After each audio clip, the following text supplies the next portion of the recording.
Hi, so I'm Melissa Saunders and this is Kirstie Stevenson. And today we're going to be having a discussion surrounding the debate of whether a sports psychologist focus should be primarily performance or mental health.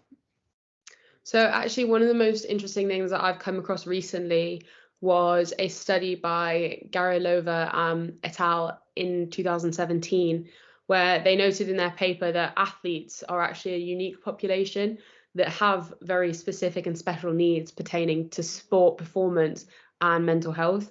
And it's actually because of this that specific sport is needed to be provided by, an institution or their coaches. And traditionally, a sports psychologist has been implemented into sports teams or hired to work with an individual athlete in order to focus predominantly on improving performance. But lately, there actually have been shifts towards the importance of an athlete's well-being as well, and the role of a sports psychologist within this. Yeah, so as you just mentioned there about this shift, I feel like this shift has mainly been credited to the changes and of the views from society really on mental health in general.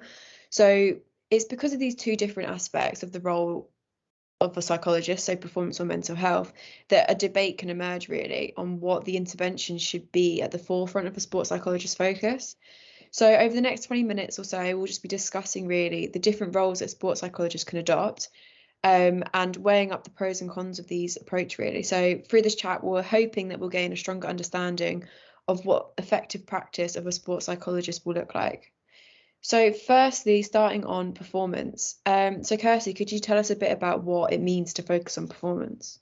Well, performance-orientated psychology and interventions can actually be summarized as just working with an athlete to improve their performance within their particular sport.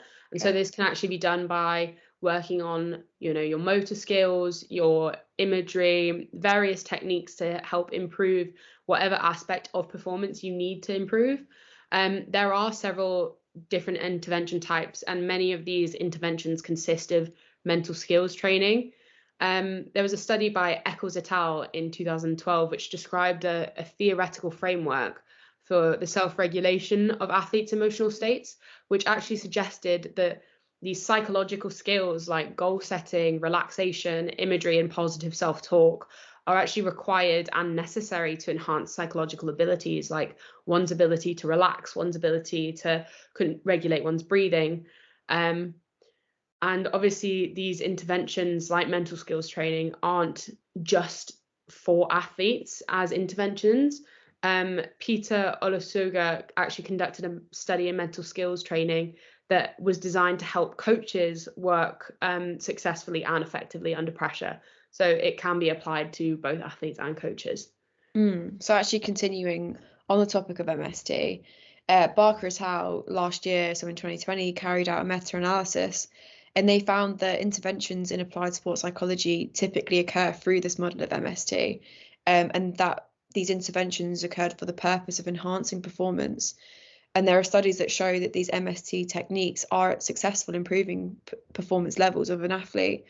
For example, Romano et al. In 2018, they carried out a study looking at motor skills, imagery, and action observation, and looking to see whether these interventions could improve the performance of throwing a dart. And so the study found that those that underwent action observation, those that underwent imagery, and those that did both imagery and action observation, they all improved on their dart throwing from pre to post test, especially the group that did both action imagery, action observation, and motor imagery, and they improved the most. So basically, this is just showing that we have research that can prove that by focusing on performance and doing these mental skills training interventions, you can see improvements on performance. And adding to this, Simon Smyer et al. Also in 2020 carried out a meta-analysis, and they found that imagery had a positive effect on performance. And it was especially effective when you combined this imagery with physical practice. So this is just, again, giving evidence and support of using a sports psychologist to work on performance and aligning it with this physical practice and just being able to see that we can see improvements in both performance, and in this case there was also improvements in motivation levels. Yeah, well, I mean, while that is a very interesting point, there are some issues that kind of go along with that. I know that Winter and Collins in 2016 actually wrote a paper issuing a warning against this specific type of approach. So they suggested that actually by limiting a sports psychology application to solely mental skills training, it can lead to a sports psychologist having actually an incredibly narrow philosophy. And furthermore, McCormick and Majan brought to light the fact that some sports psychologists actually are very wary against having such a rigid approach, as one might not be able to get the optimum results by only focusing on problem solving interventions. So instead they support a more holistic approach where the sports psychologist sees an athlete as a whole, so all mental, emotional and physical aspects of them, and like avoiding just focusing on performance to do with MST. This approach not only kind of takes it away from what other people want, but is actually more client orientated. And actually furthermore, in 2018, Thelwell and et al. Used a mixed method approach to kind of gain an insight into gatekeepers of sports teams and their perceptions of sports psychologists and hiring sports psychologists. And a common perceived role of sports psychologists was to do with athletes' performance and using a technique that will help athletes fulfill their physical potential.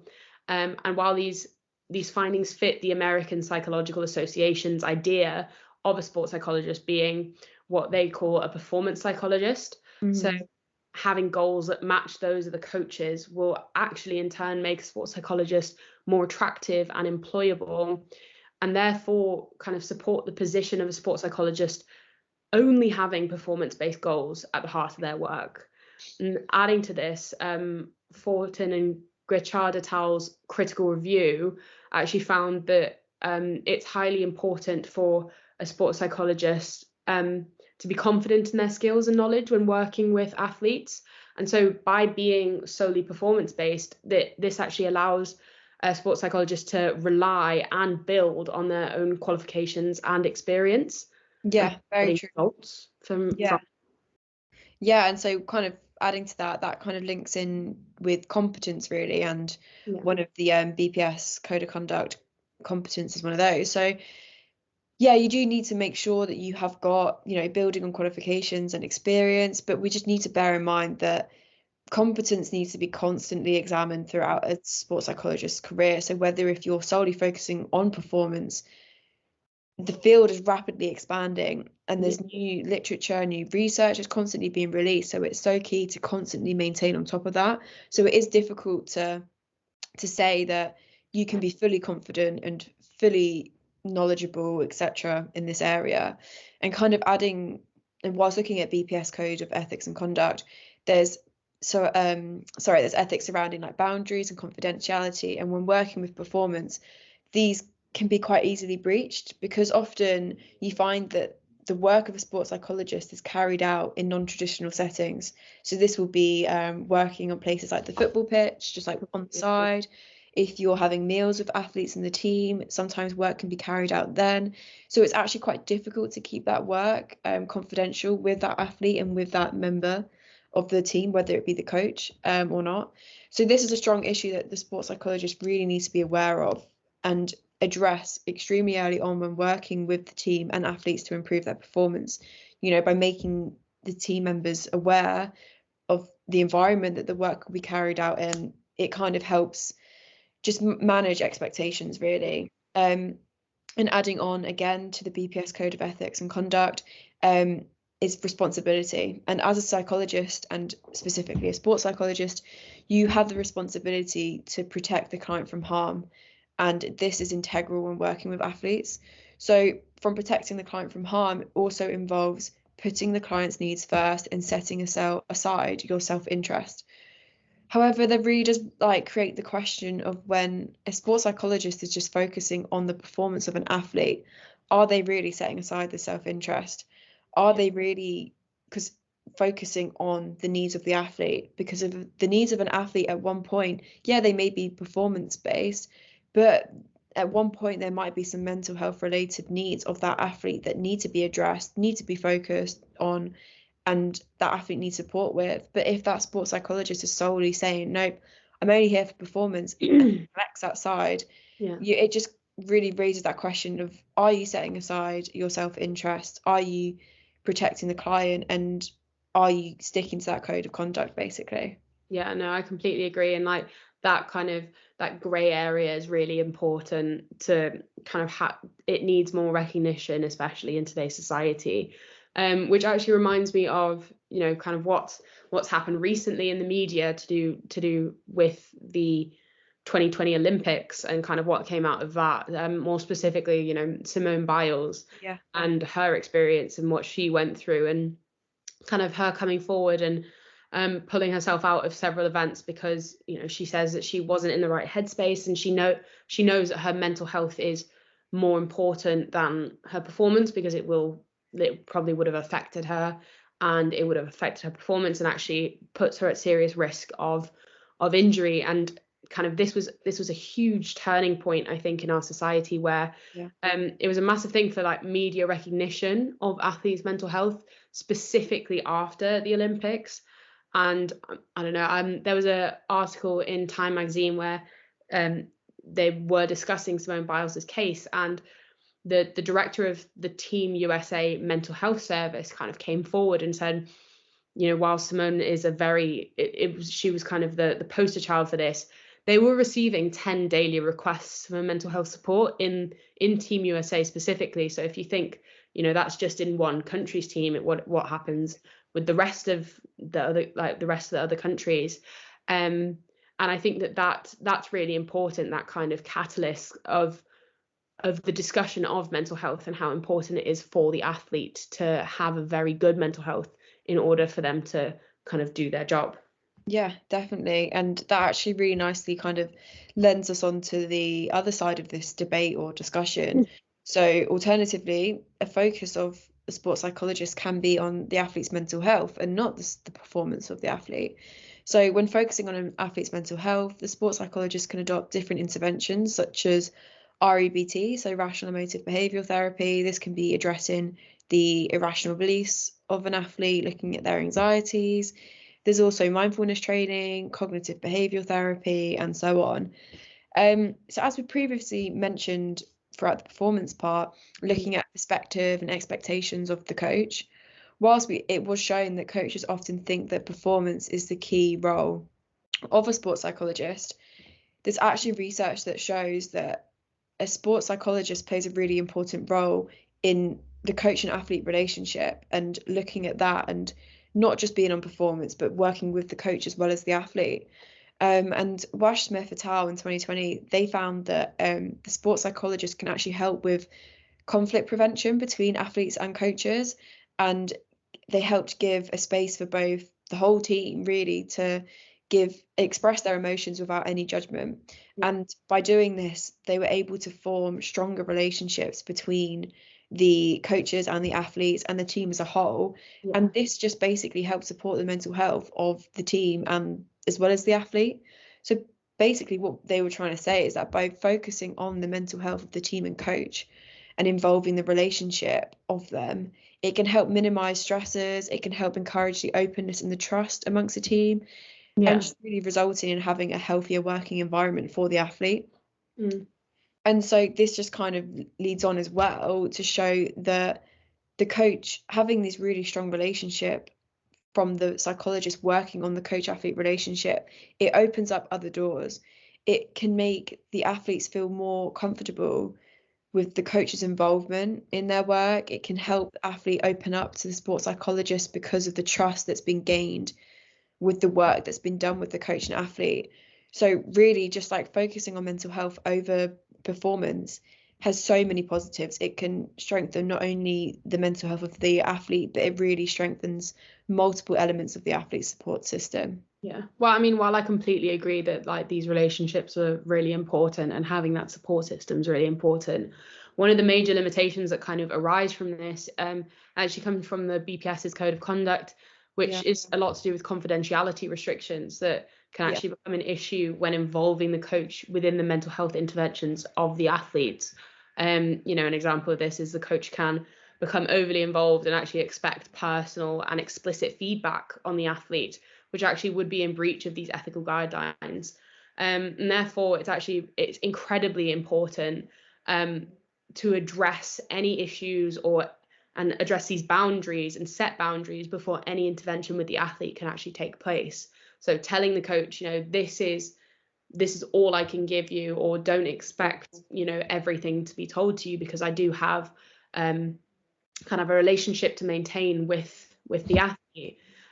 Moreover, Cook and Fletcher in 2017 actually carried out a study looking at the perceptions of sports psychologists within Olympic swimming teams, and found that there was actually a fear that the swimmers would develop a reliance on the sports psychologists. And there's still a lot of stigma attached to the discussion of emotion, and these fears and concerns can actually create restrictions and barriers within the practitioner's work.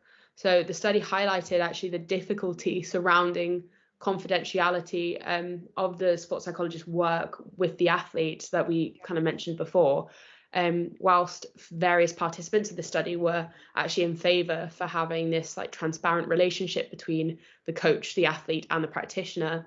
Others actually felt that the confidentiality between the practitioner and the athlete should be upheld first and foremost before considerations to the coach can actually be taken into account. Yeah, no, that is a very important point. And actually, you mentioned the word barriers there. So following on from that, other barriers that sports psychologists face within focusing on the mental health of an athlete is evidence-based work. And an important element of a sports psychologist job, and really any job, is to be able to show that what you're doing is working and having evidence of this. And unfortunately, showing that mental health, the interventions on mental health are working and are effective and are directly down to the work of the sports psychologist is really difficult. It's hard to quantify that or to fit it onto one specific scale. And because of this barrier, it's often found that many practitioners may just avoid that mental health aspect and focus more predominantly on the sports psychology performance of the athlete, because they are able to kind of show a bit more for what the work, show a bit more evidence for what they're doing with the athlete. Yeah, no, I completely agree. While there are all these restrictions and stuff, I mean, I'm very happy to kind of see that these barriers and stuff that have been put up around mental health and these stigmas that we all have are actually lessening, kind of to do with the increased recognition of mental health in sport and in society as a whole. There was a study done by Giles last year that showed there was actually also numerous theory-driven measurements to kind of that were adapted specifically for sport, and therefore help mental health be at the forefront. It kind of shows a tangible measure, ability to be measured results, and it gives respect and appreciation to focusing on mental health that actually performance-based interventions got beforehand. Okay, yeah, well, that is really key. It's really important, as we were saying, to be able to have that evidence base, and if that is improving and increasing, then it's making people, psychologists, more prone to work on that area.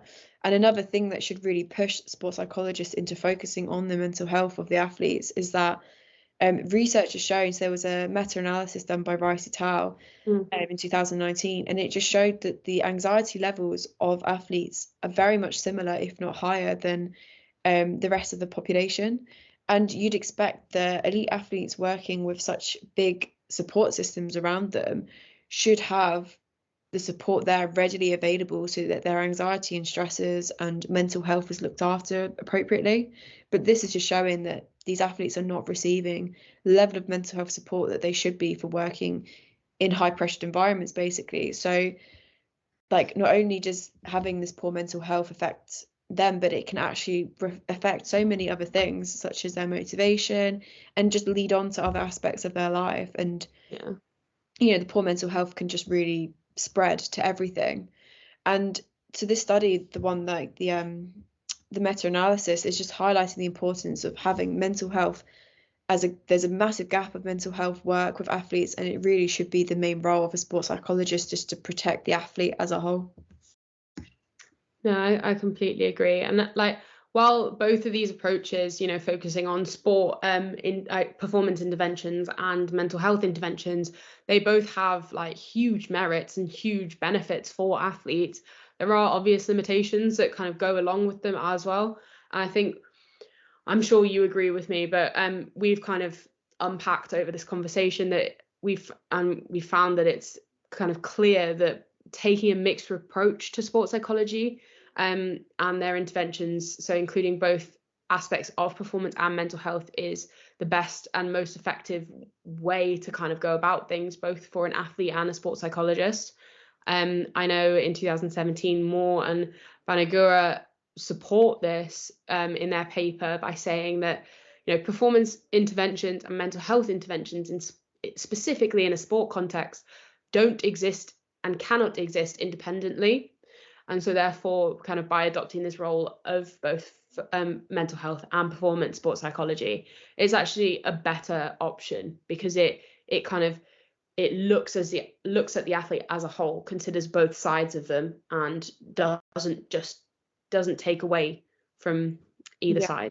Yeah, definitely. And I mean, there's research that's shown that a really important part when stakeholders are hiring sports psychologists is just showing that being flexible in aims and goals and being able to adapt these plans and programs to align with the athlete's needs is just what's so important. So that was Woolway and Harvard, that's what they found, and a mixed approach seems to be most effective in that, and putting the needs of the client at the forefront, which is really what a sports psychologist should be doing. And there is research by Zadkosh et al. In 2019 just showing that mindfulness training not only helps anxiety levels, but it improves performance. So yeah, as we've just said, there is evidence that can show that adopting a mixed approach is what should be key. You can't have one without the other, basically. Yeah, right. Well, thank you very much. Thank you.